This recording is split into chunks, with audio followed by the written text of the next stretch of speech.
France 3, arrête, c'est pas sorcier. J'y crois pas. Bah dis donc, Jamy, arrête de lire tes salades, là, hein?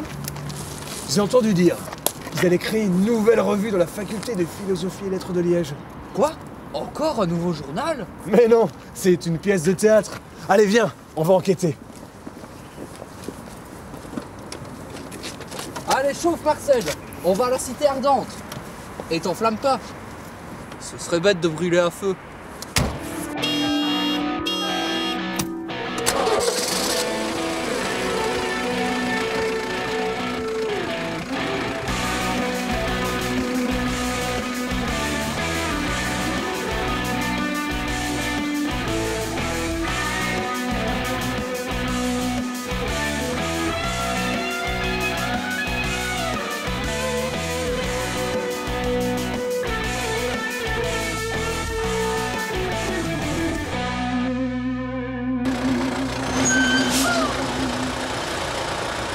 Alors Jamy, nous sommes ici à l'intérieur de la faculté de philosophie et lettres de Liège et nous allons bientôt percer les mystères de cette nouvelle institution qui va bientôt faire parler d'elle.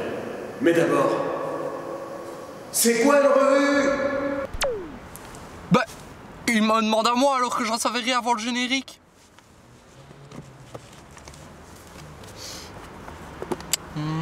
Spectacle enchaînant des tableaux fastueux, féeriques, animés par des danseuses vêtues de plumes ou dévêtues. Du cabaret? Me voilà. Mais dis donc Sabine, qu'est-ce que tu nous fais? Ben quoi? Je viens faire mon numéro burlesque. Pas si vite, j'ai pas fini de lire. Alors, spectacle composé de scénettes évoquant dans un style humoristique les événements contemporains. Ne t'en fais pas, Sabine, tu auras ta chance un autre jour. Merci la petite voix. Mais dis-moi, tu n'aurais pas un chat dans la gorge? Oui, j'ai attrapé froid. La revue Philo et Lettres, c'est donc une pièce de théâtre humoristique inspirée de la vie universitaire à l'ULG. Oh pardon, ULiège bien sûr.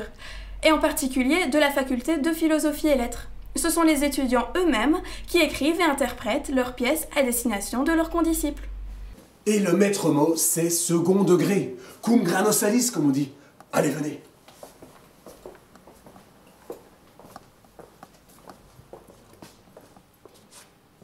Nous sommes ici dans le théâtre universitaire. Et c'est ici qu'aura lieu la représentation. Oui, les 15 et 16 mars à 20h15. Merci la petite voix. De rien. C'est grand. Mais dis-moi, Jamy, comment ça fonctionne? Un théâtre? Eh bien, c'est très simple. Maquette Marcel, s'il te plaît. Voici la première maquette qui représente la scène.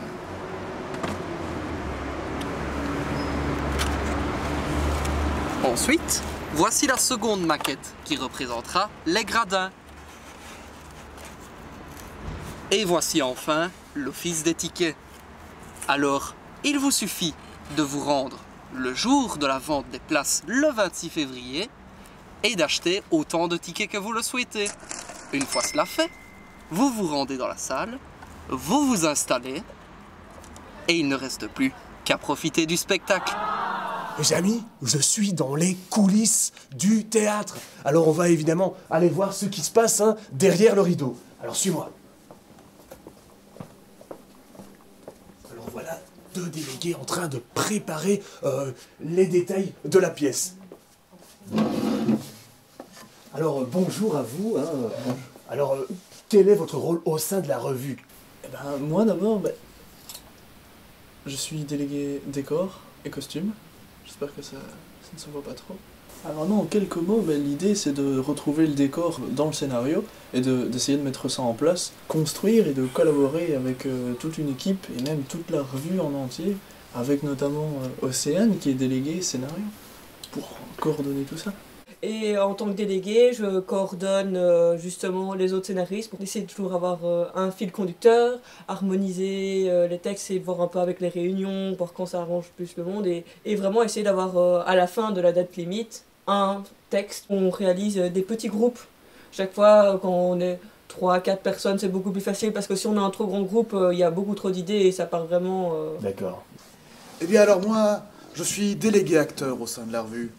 En gros, mon rôle consiste surtout à gérer un petit peu l'équipe de comédiens pour s'assurer qu'il y ait non seulement une bonne ambiance au sein de l'équipe même, mais surtout pour mieux coordonner un peu tout ce qui est communication, tout ce qui est communication du scénario, du texte et des rôles pour que le tout fonctionne le plus efficacement possible vu qu'on a des délais relativement limités. Donc je pense que le principal, c'est avoir de la motivation et surtout avoir de l'organisation parce que comme justement on doit créer un projet de toute pièce, le principal, c'est réussir à ce que tout le monde ait un rôle bien défini et qu'on puisse respecter chacun son planning pour faire en sorte que ce soit efficace au possible.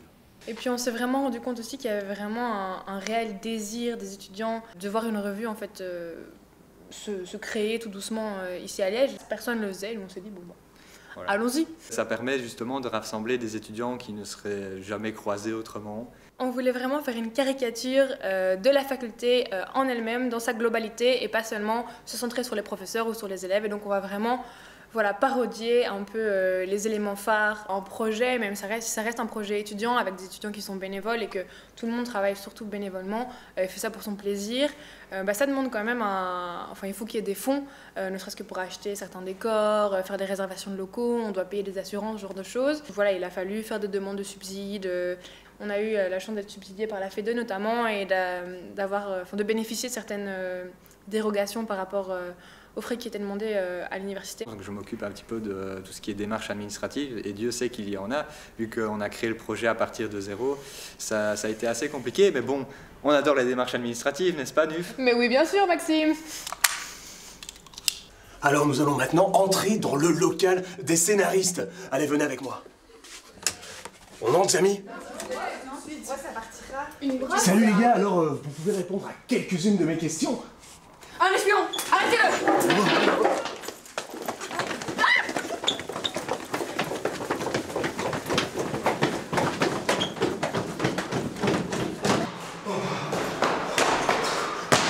Au secours, Jamie, ils m'ont pris en chasse.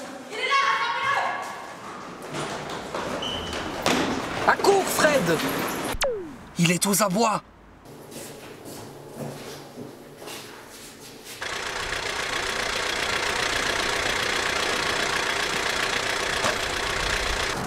Allez Marcel, démarre. Il est temps de baisser le rideau. Et évite les bouchons. De Liège. Eh dis donc, c'est pas le moment de se donner en spectacle, hein?